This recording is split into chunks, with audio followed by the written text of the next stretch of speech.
ലോകത്തെ മനുഷ്യർ ഏതെങ്കിലും തരത്തിൽ ബാധിക്കപ്പെടാതെ ഒരു യുദ്ധവും കടന്നു പോകുന്നില്ല. ആ യുദ്ധവിരുദ്ധ വികാരം വലിയ തോതിൽ ഉണ്ടായിട്ടുള്ള ഒരു നാട് കൂടിയാണ് നമ്മുടെ നാട്. ഇപ്പം മരണത്തിൻ്റെ നിഴലുകൾ എന്നുള്ളൊരു ചെറിയ നോവലിലാണ് വൈക്കം മുഹമ്മദ് ബഷീർ യുദ്ധത്തിൻ്റെ പശ്ചാത്തലത്തിനെ കുറിച്ചിട്ട് പറയുന്നുണ്ട്. അതിൽ അദ്ദേഹം ഒരു സ്ഥലത്ത് പറയുന്നത് ഇങ്ങനെയാണ്: നമ്മുടെ വീടാകുന്ന, നമ്മുടെ ലോകമാകുന്ന വീടിൻ്റെ ഒരു വശത്ത് തീ പിടിച്ചിരിക്കുന്നു, അല്ലെങ്കിൽ മനുഷ്യ സമുദായമാകുന്ന ശരീരത്തിൻ്റെ ഒരു വശം ചീഞ്ഞ് പഴുത്തിരിക്കുന്നു. ഇതാണല്ലോ യുദ്ധം. ഈ യുദ്ധത്തിൽ നിശ്ചയമായും എനിക്ക് പങ്കില്ല. നഗരത്തിൽ അങ്ങവിടെ നഗരം കത്തിജ്വലിച്ച് ദഹിച്ചുകൊണ്ടിരിക്കുന്നു. ദഹിക്കട്ടെ. നിങ്ങളെ എങ്ങനെയാണ് ഈ യുദ്ധം ബാധിക്കുന്നത് എന്നാണ് ചോദിക്കുന്നത്. അത് അദ്ദേഹം ജീവിക്കുന്ന സ്ഥലത്ത് നടക്കുന്ന യുദ്ധത്തിനെ കുറിച്ചിട്ടല്ല ബഷീർ പറയുന്നത്. ഏത് യുദ്ധത്തിനെ കുറിച്ചിട്ടാണ് എന്ന് പോലും അതിൽ സൂചിപ്പിക്കുന്നില്ല. എന്നിട്ട് അതിൽ ബഷീർ രസകരമായിട്ട് അതിൻ്റെ തുടർച്ചയിൽ പറയുന്നുണ്ട്, കുഞ്ഞാമ്മ എന്ന് പറയുന്നൊരു പാൽക്കാരിയുണ്ട്. ഈ പാൽക്കാരി നിരക്ഷരയാണ്, വിദ്യാഭ്യാസമൊന്നുമില്ല.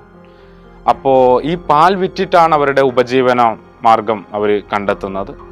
അപ്പോൾ പാല് കിട്ടണമെങ്കിൽ പശുവിന് പുല്ല് വേണം. അപ്പോൾ പുല്ലിൻ്റെ വില കൂടുകയാണ് യുദ്ധകാലത്ത്. അപ്പോൾ ഈ പാൽക്കാരി ബഷീറിനോട് ചോദിക്കുന്നുണ്ട്, എന്തുകൊണ്ടാണ് പുല്ലിൻ്റെ വില ഇങ്ങനെ കൂടുന്നത്?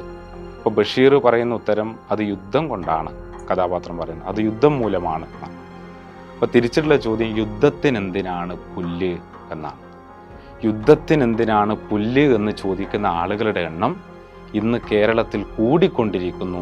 ഈ ലോകത്തെ മുഴുവൻ തുറന്ന് നോക്കാൻ വേണ്ടി പറ്റുന്ന ഒരു കാലത്ത് പോലും കൂടിക്കൊണ്ടിരിക്കുന്നു എന്നുള്ളതാണ് മലയാളി ഇന്ന് നേരിടുന്ന, മലയാളിയുടെ ചരിത്രത്തോടുള്ള വലിയ അനീതിയുടെ ഒരു സന്ദർഭം ഒന്നുകൂടി കാണാൻ വേണ്ടിയിട്ട് നമുക്ക് സാധിക്കും. ഇതാണ് കേരളത്തിൽ ഇന്ന് സംഭവിച്ചുകൊണ്ടിരിക്കുന്ന അതിസാങ്കേതികതയുടെ കാലത്തെ അരാഷ്ട്രീയ ട്രോളുകളുടെ ഒരു പശ്ചാത്തലം.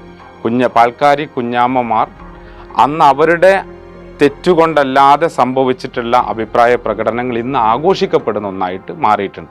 അതുകൊണ്ട് നിർഭാഗ്യവശാൽ ഒരു വിഭാഗം മലയാളിക്കെങ്കിലും തൻ്റെ അടുക്കളയിൽ ബാധിക്കപ്പെട്ടു തുടങ്ങിയാൽ മാത്രമേ യുദ്ധം ഒരു അപകടമാണ് എന്ന് തിരിച്ചറിയാൻ വേണ്ടി പറ്റുന്നുള്ളൂ.